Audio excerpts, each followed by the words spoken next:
Hai, assalamualaikum teman-teman. Hari ini kita akan belajar mengenai suhu dan kalor.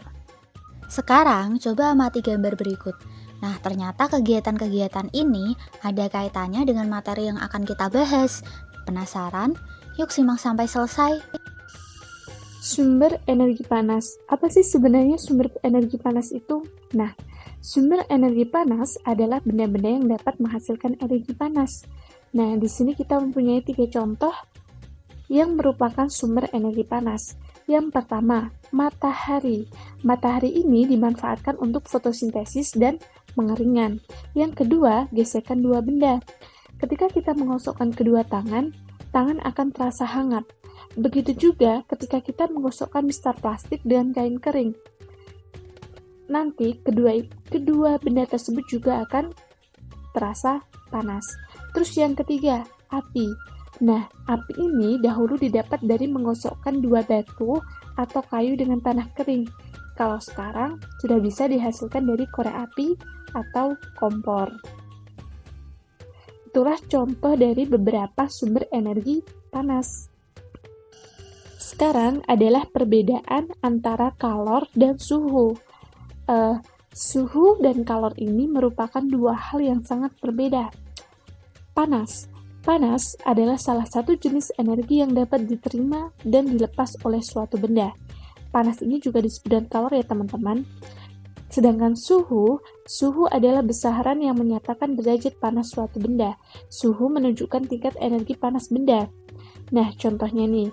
Kalau contoh yang kalor atau panas ini adalah jika sebatang logam dipanasi dengan api, maka logam tersebut mendapatkan panas dari api. Dan suhunya itu adalah tingkat energi panas pada logam tersebut. Itu dinamakan suhu. Nah, satuan panas adalah kalori. Alat ukur panas disebut kalorimeter. Satuan suhu disebut Celsius, Fahrenheit, Reaumur atau Kelvin, dan alat ukurnya disebut termometer. Lalu, apa akibatnya jika terjadi perubahan suhu? Suhu adalah ukuran derajat panas suatu benda.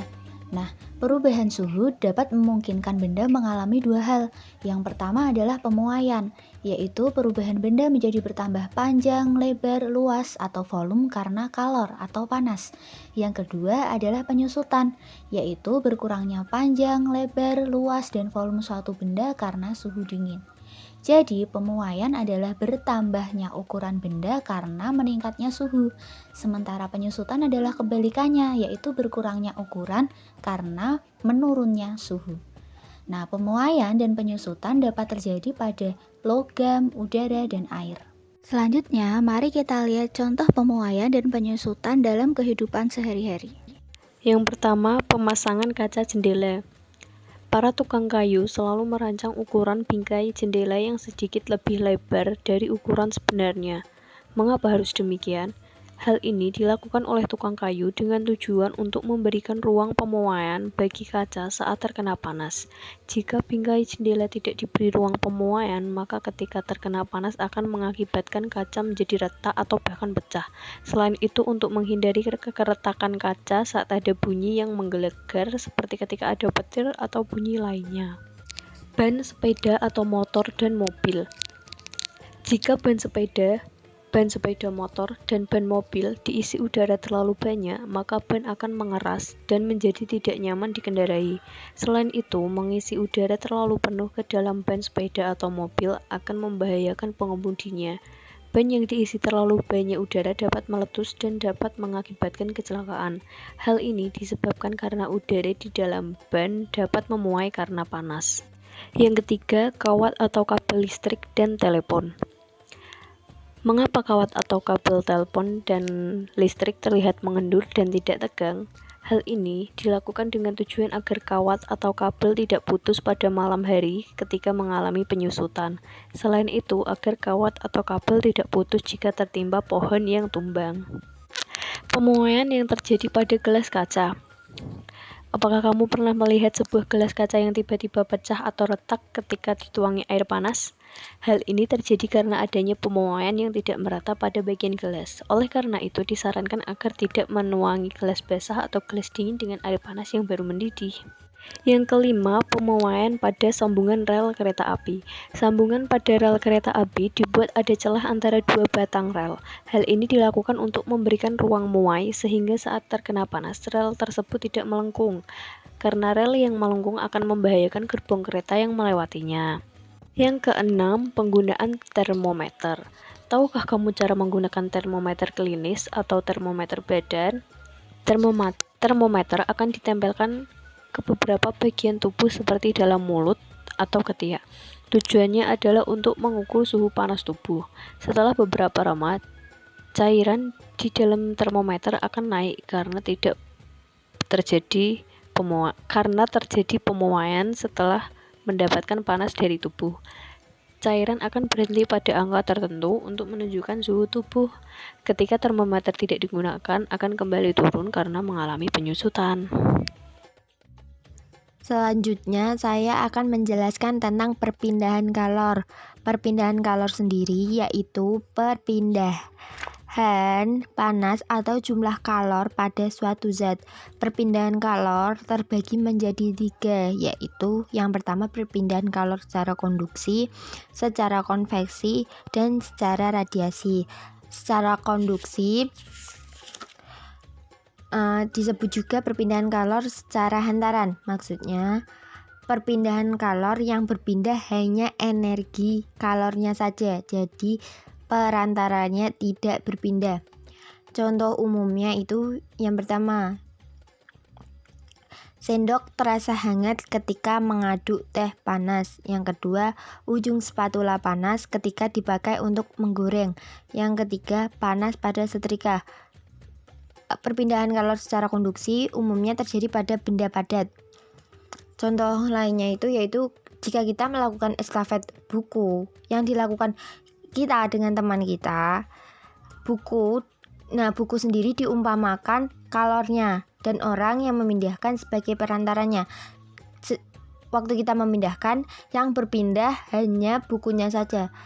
Orangnya tidak berpindah karena secara konduksi perantara itu tidak ikut berpindah, hanya energi kalornya saja. Nah, yang kedua, perpindahan kalor secara konveksi.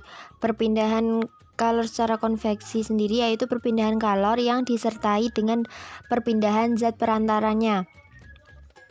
Perpindahan secara konveksi dapat diumpamakan dengan kegiatan memindahkan setumpuk buku dari suatu tempat ke tempat lain.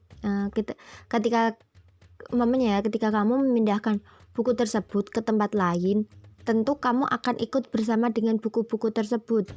Jika buku-buku itu diumpamakan sebagai energi panas dan kamu adalah medianya, maka perpindahan kalor dengan cara konveksi akan menyertakan perantaranya. Jadi kamu akan ikut berpindah. Nah, yang ketiga atau yang terakhir itu perpindahan kalor secara radiasi. Proses perpindahan kalor secara radiasi yaitu proses perpindahan kalor tanpa adanya zat perantara.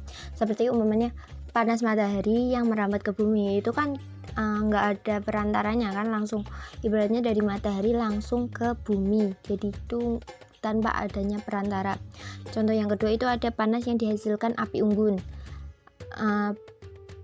Benda hitam atau bisa dibilang arang ya. Arangnya itu merupakan penyerap kalor radiasi yang paling baik. Nah, sedangkan benda berwarna putih atau mengkilap lebih banyak memantulkan kalor. Nah, itu yang dapat saya sampaikan dari perpindahan kalor. Dan selanjutnya akan dijelaskan tentang bahan isolator dan konduktor. Bahan konduktor dan isolator. Nah, teman-teman, ada 3 bahan yang ada di sekeliling kita. Ada bahan yang memiliki kemampuan menghantar panas dengan baik, ada pula benda yang tidak dapat menghantar panas dengan baik. Apa saja sih 3 bahan tersebut? Nah, Pertama adalah konduktor. Konduktor adalah bahan yang dapat menghantar panas dengan baik. Contohnya apa? Contohnya adalah aluminium, besi, dan tembaga. Lalu yang kedua adalah isolator. Isolator adalah kebalikan dari konduktor, yaitu bahan yang tidak dapat menghantar panas. Contohnya adalah kayu, kain, dan plastik.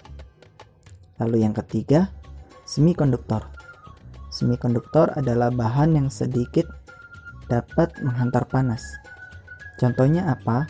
Contohnya adalah silikon dan germanium. Nah, bagaimana? Bisa dipahami? Jika kurang paham, jangan malu bertanya ya. Demikian materi yang dapat kami sampaikan. Terima kasih sudah menyimak. Selamat belajar dan sampai jumpa di lain waktu. Wassalamualaikum warahmatullahi wabarakatuh.